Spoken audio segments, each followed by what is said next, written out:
History remembers a lot of tragedies, but some wounds, they just absolutely refuse to heal. They literally bleed through the centuries, haunting the conscience of humanity, almost demanding that we stop and pay attention. Welcome to today's Explainer. We're unpacking a deeply moving historical narrative, the Crimson Dust of Karbala. Let's just dive right into this profoundly emotional history and see exactly what transpired to leave such an indelible mark on the world. So we're going back to the year 61 AH, which stands for after Hijra. I want you to picture the blistering, unforgiving heat of the Iraqi desert. It was right here that a tragedy unfolded that, according to the historical accounts, literally shook the very foundations of the earth and brought tears to the heavens. We're not just talking about some minor skirmish in the sand here. We are talking about a cataclysmic event that fundamentally altered the course of history forever. It's here that Hussein ibn Ali, the grandson of the Prophet Muhammad, stood completely alone, and I mean alone, against a massive, heavily armed empire.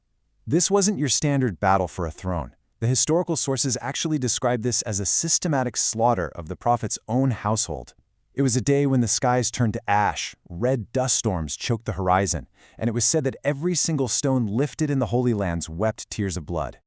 Now, to really wrap our heads around the sheer agony of Karbala, we can't just look at the battlefield itself. We've got to go back in time, decades earlier, right into the very home of Prophet Muhammad. The texts make it incredibly clear. The love the Prophet had for his grandson Hussein was not just ordinary grandfatherly affection, it was divine. There was this profound spiritual connection between them long before any armies were ever formed. Which brings us to a really pivotal, deeply emotional moment recorded in the history. One afternoon, his close companion and son-in-law, Ali, walks into the Prophet's presence. And instead of peace, he finds the Prophet weeping uncontrollably, just cradling a young Hussein in his arms. Just imagine the absolute shock of walking into that.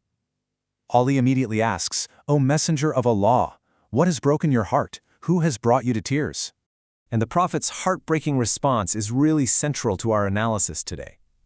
He answers that the angel Jibril, or Gabriel, had just visited him and laid out a terrifying prophecy. He said, "Jibril was just here. He showed me that this precious child of mine will be slaughtered, parched and thirsty by the banks of the Euphrates River." The horrific fate waiting for his grandson was laid completely bare to him, decades before it would actually come to pass.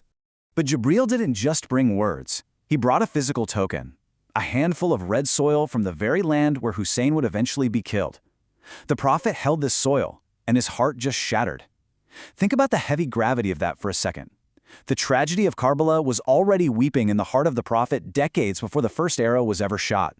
It's a sorrow he carried with him for the rest of his life. So the crucial question we have to ask is, how in the world did we get from a home filled with that kind of divine love to a battlefield of slaughter? Look at the timeline. In 11 AH, the Prophet passes away. Then we see a few decades of creeping autocracy, and by 61 AH, the tragedy of Karbala happens. It forces us to ask, how could the Muslim Ummah reach a point where, just 50 years after the Prophet's passing, they could butcher his entire bloodline? Well, it didn't happen overnight. That 50-year decay was a really slow, agonizing shift. The rightly guided Caliphate, which was deeply rooted in a pure spirit of justice, was forcibly replaced by an absolute dynastic monarchy. Authentic records, like those you find in Sahih Bukhari, show the elite beginning to demand blind obedience. Governors were literally forcing the masses to accept the tyrannical Yazid as their absolute master. The noble companions wept in defiance, warning that the state was slipping into the arrogant ways of Byzantine and Sasanian kings. But, as history shows us time and time again, power is blind and greed is deaf. Which brings us right back to the fateful day itself, the 10th day of Muharram 61 AH.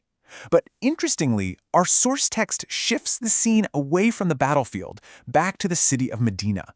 On this very afternoon, a strange and genuinely terrifying vision came to the great companion Abdullah ibn Abbas. He woke up from his sleep in the middle of the day, just trembling with absolute fear. Ibn Abbas was gasping, breathless, as he recounted what he saw. He said, "I saw the messenger of Allah in my dream. His holy hair was disheveled, covered in dust and ash. His eyes were heavy with a sorrow I have never seen. It was this absolutely horrifying description of the Prophet in a state of unimaginable grief." But there was one specific detail in this vision that we really need to focus intensely on. In the dream, the Prophet's hands were trembling, and he was holding something very specific, a glass vial. Ibn Abbas, utterly terrified by the state of his beloved Prophet, asked him, "O Prophet of Allah, what is this state?" And the Prophet's reply is just haunting. He said, "Since the break of dawn, I have been wandering the sands of Karbala, gathering the blood of my Hussain and his loyal companions." Ibn Abbas woke up weeping and immediately noted down the exact recorded hour of that fateful afternoon. And what's really chilling here? Weeks later, when the caravans from Iraq finally arrived, the news confirmed it. At that exact recorded hour, Hussein's throat had been severed. But the ultimate horror of this historical account actually didn't end on that burning sand. Hussein's sacred, severed head was taken from the battlefield and brought straight into the dark, oppressive court of the ruthless governor, Ubaydullah ibn Ziyad. Just imagine the heavy, suffocating guilt filling that room. The source describes an act of pure, unadulterated malice. Ibn Ziyad sat there on his high throne, took a stick, and began poking and striking the lips and face of the Prophet's grandson. The entire court just fell dead silent. It was a moment of sheer, unbelievable sacrilege. But one man in that room could not stay silent. The ancient companion Anas ibn Malik stood up. His voice shook with this roaring anger and breaking sorrow as he openly defied the tyrant. He yelled, "Pull your stick back, you tyrant! Take it away! For by Allah, I have seen the messenger of Allah kiss those very lips." He yelled out that of everyone alive, Hussein was the one who looked exactly like the Prophet.